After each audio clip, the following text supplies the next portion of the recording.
De MRSA-bacterie is alleen gevaarlijk voor mensen met een zwakke zoens. Het kan bij haar infecties veroorzaken. Daarbij komt ook nog dat de bacterie net reageert op de gangbare medicijn.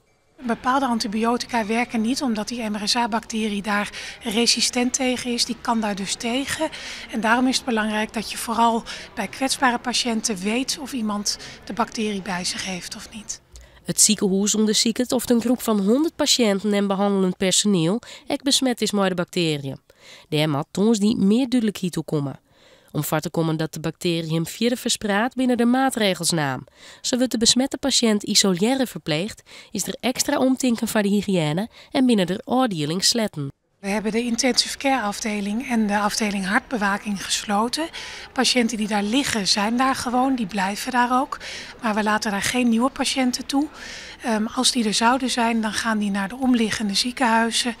We hebben afspraken met Drachten, Sneek, Leeuwarden, dat daar op de intensive care patiënten terecht kunnen. De MRSA-bacterie komt met name voor bij mensen die in een buitenlands ziekenhuis liggen of die werken met bargen of kjelm.